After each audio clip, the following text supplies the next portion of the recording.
Everybody, we're gonna sing a song from the 1960s, 70s, an old gospel called "We Shall Overcome," and it's having left Egypt, and the theme of leaving Egypt seems to never go away. Before that. Can I get the rest of the silver down here, please? This theme of one second. The theme of Egypt, leaving Egypt, it never goes away for us. You know why it never goes away? Think. Chaim. The reason it never goes away is because we're the only nation in the world that's born from another nation. I mean, if you meet a Spaniard, he's from Spain. You meet a Brazilian, he's from Brazil. You meet a Guatemalan, he's from Guatemala. An Australian, he's from Australia.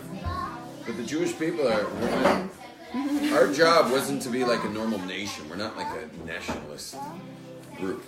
We're not from here. We're actually born in Egypt. And who went down to Egypt was just Jacob and his family. It was just a family, 70 people. Jacob, his 12 sons, his daughter, the descendants. But 70 people went to Egypt, but a nation came out. And our whole birth is Pesach. And the reason why we got to eat this thin little matzah is because it's so true. When you're eating bread, if you squish it down, all the air comes out. Like, bread's not so true. Fluffy challahs or breads, it's not so true. This is very true. And foundations need to be true. When you start something, it's got to be true. This is the foundation of our nation. It's got to be totally true. And you'll notice with matzah, when you hold it in front of your face, you see nothing.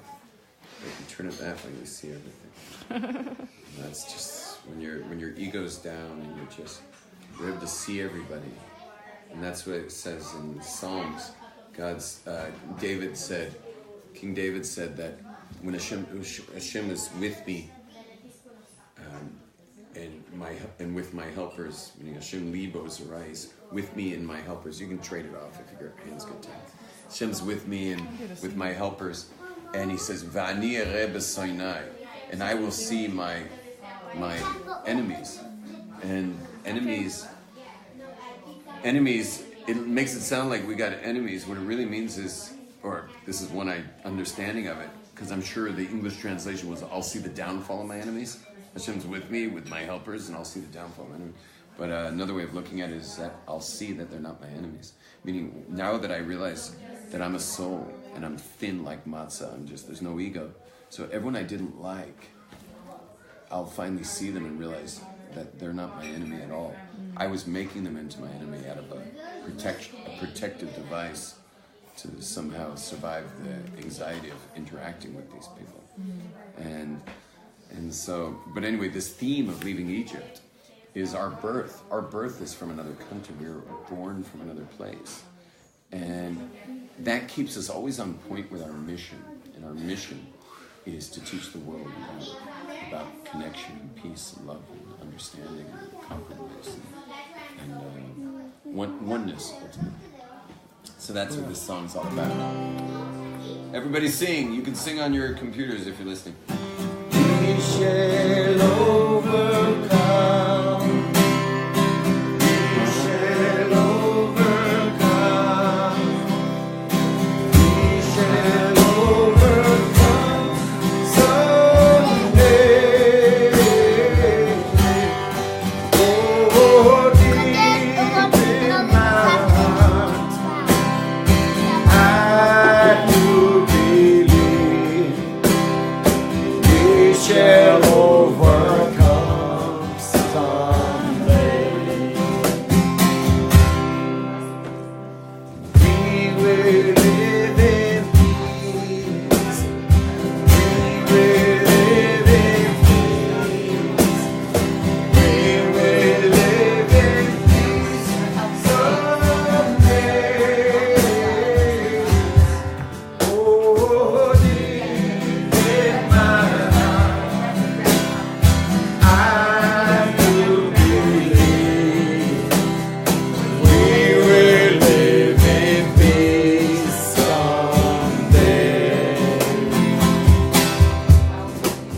We'll walk hand in hand. We'll walk hand in hand. We'll walk hand in hand someday. Oh, deep in my heart, I do believe we'll walk hand in hand someday. We will live as one. We will live as one. We will live as one someday. Oh, deep in my heart, I do believe we will live as one someday. Oh, we shall overcome. We shall overcome. We shall overcome someday. Oh, deep in my heart, I do believe we will overcome someday.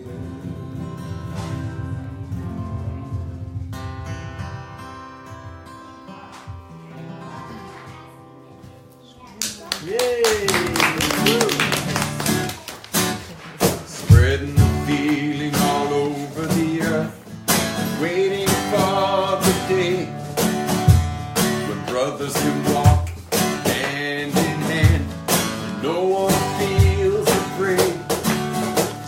With all of our hearts we call to you, knowing you're here somehow. Like never before, we need you here right now. Oh, say shalom.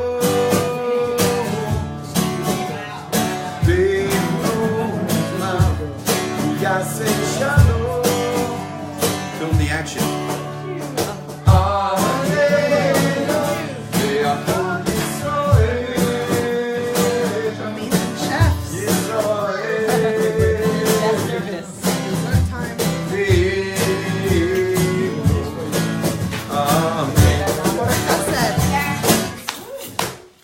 Tell all the people that share your life, let your love shine through. Make sure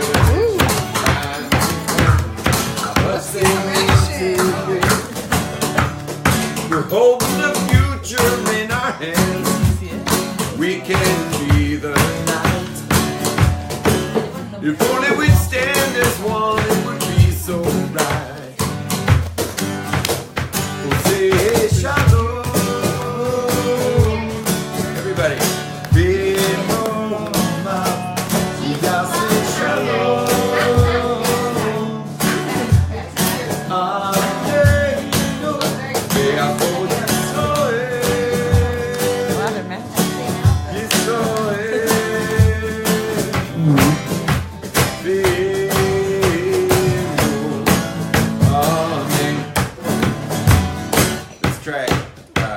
Spreading the feeling all over the earth.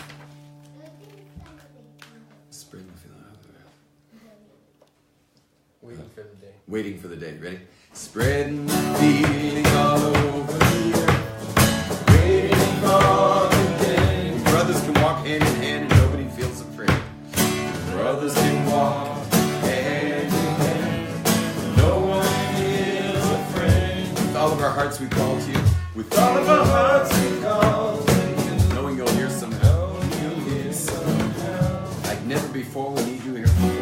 Like never before we need you here right now. Oh, say shalom.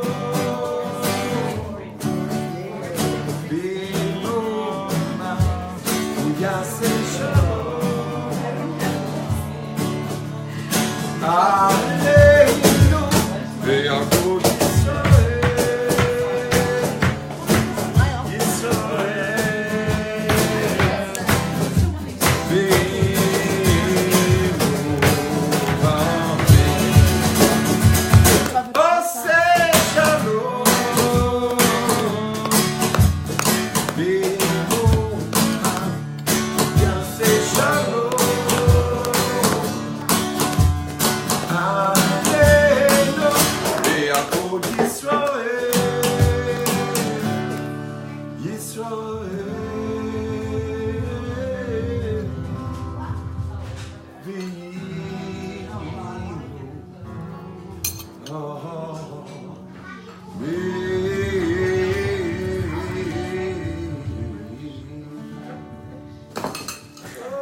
I gotta be cool, relax, get on my track, take a backseat, hitchhike, take a long ride on the road.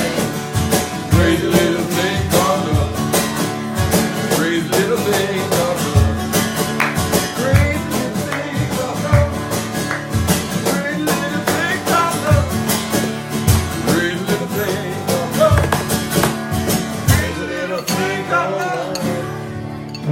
Hey, can we make a request? Mishtachei Yerushalayim. You missed Cafe? Yeah, Which one? that was the song you sang under a hoopah. Oh, really? Wow. Yeah. Which one do we do? Do we do this one? Is that what we did? No. No, we didn't. No. Oh, yeah.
You're on Kansas Campground.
שלא אביבה עמד עלינו לך לא יסיינו שלא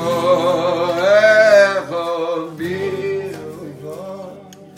עמד עלינו לך לא יסיינו אוי אלו אלו אלו של חודו אוי אלינו לך לא יסיינו אוי אלו אלו אלו של חודו אוי אלינו לך לא יסיינו והקדוש ברוך הצילנו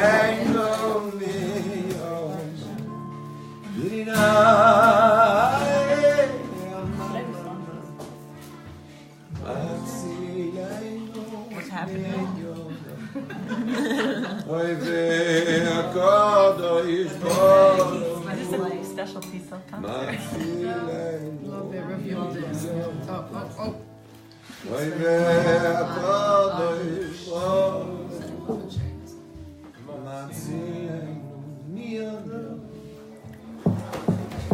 Hey,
Pesach Sameach, everybody. Bezat Hashem, may we all experience true freedom. Amen. And true freedom means the truth. True freedom means the truth. I know a lot of people are free, but they're in total darkness. Meaning, like, think of that. Anyone born in the Western world today is very free, but they're not feeling. They're not feeling the joy. You know, it's like you got a lot of liberty. You're not necessarily feeling the joy. So true freedom is true freedom. It's when you got yourself connected to the principles of truth and reality. So you're just totally GPS. in your life and in this world, and there's a saying by our sages that say, "Ein simcha ela hataras minasveka." Said that right? There's no joy more than clarifying doubt. And when people live in doubt, I know people are actually very well-to-do. They got all the money, they got all the freedom they need in the world, but they don't have any clarity. They don't have any clarity, and they're not feeling the freedom they got. And a lot of people are jealous of them, actually, because the money side. And I always say, like, don't be that jealous, you know, because if you don't know what to do with yourself, so you wind up buying, like, Lamborghinis and stuff, you know. It's like, and now you're driving a Lamborghini that could have fed like a whole village, you know. It's another way of just saying I'm lost, you know. Put up a white flag and say, like, I'm totally lost, you know. And so we live in a totally opposite world. Like the people who are the simplest are usually the most clear, and the people who have the most complicated lives are generally the most lost. And the people with the most complicated, people with the most stuff, generally live the most complicated lives and are, you know, my images is driving up the 405 highway in LA. You ever been in LA? Like, it's a very crowded highway. It's all the workers that are going back to the valley and who work in the city. And it's like bumper to bumper traffic. Today, people in the valley are very well to do, but in those days it was all like, it was like Mexican ladies who work on sewing machines all day long. Like LA, like sweltering heat in downtown LA. Anyway, so they're driving back on the 405 through the Santa Monica area. And now they're coming past Sunset Boulevard. But all the fancy cars are going off on Sunset Boulevard, while everyone else makes their way to like the sweltering hill to the valley, sweltering heat to the valley. And so, I mean, I imagine in the bumper-to-bumper traffic, seeing like the next Lexus, Audi, Mercedes, heading off into Sunset Boulevard. That the people, the sewing machine operator in her broken down Toyota from which she bought from like 1930. She's like, there's got to be a little jealousy, but what she doesn't realize is the woman who's driving off to Sunset, she doesn't live actually in West LA. She's on her way to a therapist. She's going to her therapist to spend another $250 on show me the way, please, because my life is full of confusion and anxiety and frustration.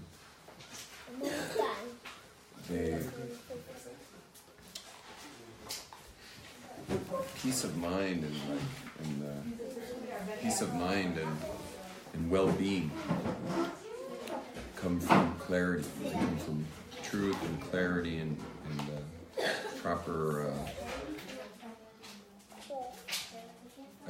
proper perspective and priority in your life. When you have all that put together, so then your things move pretty smooth. Who's here? Benzi. The little kid, he thinks he lives here. Every once in a while his parents come and he's... Oh, really? Oh, that's so cute. Yeah.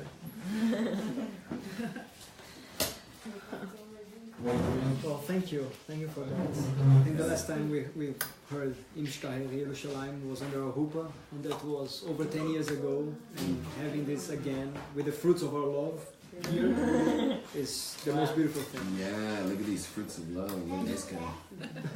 Loving the fruit. Loving the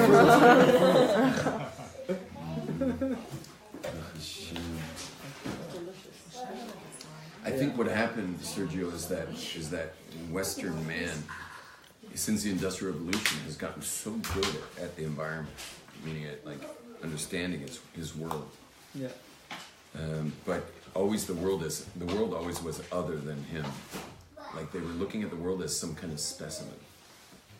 And that breakdown, that break in between us and the world as some kind of laboratory specimen has caused a schism, a crack in our well-being as human beings, and monotheism is it's truly, meaning true, like what I call hardcore monotheism as opposed to softcore monotheism. Softcore monotheism is a belief in one God. Hardcore monotheism is belief that God is one and that there's nothing else but God. And that means everything around you is part of you. Everything's part of us, and we're part of each other. And there's a connectedness there. When we have that connectedness, so our well-being meter goes much higher when we're feeling connected, and when we're feeling disconnected, it goes down. And I think Western man in general has taken his prowess in over the physical world, but as separate than him, and somehow thinking it was going to answer some question for him, or create some way of comfortable living, which, today we can be very efficient. Our efficiency's gone up, but our effectiveness as human beings has gone way down, and our sense of connectivity and community in our lives, in our world, is suffering as a result of that. That's the need for connectivity electronically. People can't be separated. They need connection, so they have to post whatever comment or what they did that day. They're striving for that. Yeah, sure. You see, we've gone right back to it. Like the disconnect's now gotten to the technology of connect via that. Hey, how you doing, Adina? Hey. Well, you're looking happier. What, you saw your best friend? Our therapist? She's our best friend. That's all the therapy she needs. Anyway, so this connectedness, and that's leaving Egypt. In a way, you could say that leaving Egypt is leaving disconnect to connect. Leaving your disconnection to connection. And when you're getting beaten down and owned by Pharaoh, you're like, there was a point where the husbands refused to be with their wives. They were just so beaten down. It was like, there was nothing, no sense of romance anymore. Wow. And the women actually beat metal pieces into mirrors, and like took whatever they could find and beat it into mirrors and slammed enough metal to create mirrors and beautified themselves, and then would catch fish in the Nile and bring the fish to their husbands who were working as slaves. And there were big furrows of land in the lands of the fields of Egypt had these big furrows, and like really big furrows, and the women would come to their worked husbands who were like, couldn't even look at them usually, but they would see their wives totally beautified in their, for their husbands, and they would feed them, and they would connect to each other in those big furrows and create our nation just created through those holy women. And in the end, when the Jews left Egypt, everyone was bringing their offerings to create the tabernacle and all kinds of stuff. So the women brought their mirrors, and someone said to Moses, these mirrors were used these are mirrors were used to create intimacy. Does it really belong in the tabernacle? Because these were the mirrors that the women beautified themselves with to basically romance their overworked husbands, to connect, back to connection. And Moses said, on the contrary, those mirrors are the holiest. And he asked them to hammer the mirrors upon the washing sink, this big laver, which is interesting, like the dimensions of it are pi, which is amazing. The laver of this thing, not just that it's pi, the word for kior is with the spelling, with the vav and without the vav, comes out to the exact pi. Wow. Yeah, it's really wild. So, anyway, but he had them hammer. What's washing? Washing is purification. So you see, while Western society has even kind of like the cell phones and the social media is a connection, but very disconnected in a way from the people who are 3D. Is so too they've taken intimacy as intimacy's become very disconnected, and it becomes just surface. And so Moses says, no, that's where we're going to hammer them on the washing place, where where the priests wash their hands and feet before the service. That's where they put in the women's mirrors, and it became a mirrored vessel. That, which is amazing because you can look yourself in the mirror. When you're purifying yourself, you have to look in the mirror and say, "Who am I? Oh, yeah. What kind of ego's involved?" Because the high priest, the Kohen Gadol, on Yom Kippur, did you know on that Yom Kippur, if the Kohen Gadol went into the Holy of Holies to do the service on that one day a year by the Ark, the Arna Kodesh, the Ark of the Covenant, if he went into there and had one thought of self-reflection, like, "Wow, I can't believe I'm here," he would die. There couldn't be he had to be at one with, remember? Selfless. Yeah, selfless, but also at one with the environment we were speaking about before. Yeah. Fused. He had to be so in the work that even that self-reflective moment of like, "Wow, I can't believe I've made it to this moment," or to be in there and be like, "Whoa," because it was a real time-space warp. It's one of the great wormholes of creation. Was out of time and space was the Holy of Holies, and you could get in there and just go like, "Whoa!" If you went "Whoa," they would die. And it got to the point where they had to actually tie a rope on the high priest's leg because they had to pull him out dead year after year. They would pull out the high priest. He Did you send in another one? wouldn't make it. What's that? Did they send in a new one? Or that That's a They good could have like a question. whole line of appointees, you There know? is a cigar That's when they could going point on. Yeah, I guess maybe the Sagan went in. I don't know. Anyway, we're still on FaceTime Live, so Yeah. I'm probably at zero battery. Oh, so we can undo that. Anyway, no, it's fine. Blessing everybody, whoever watched this or is watching this with an amazing Pesach. And may you have true freedom. And we all be blessed to see ourselves in the deepest connection in our lives. With not just our loved ones, but with everyone and the world around us. May we see good days come to the world. And may the whole planet leave its Egypt. Amen, yeah. Go down Moses. Should I end it at this point? Yeah.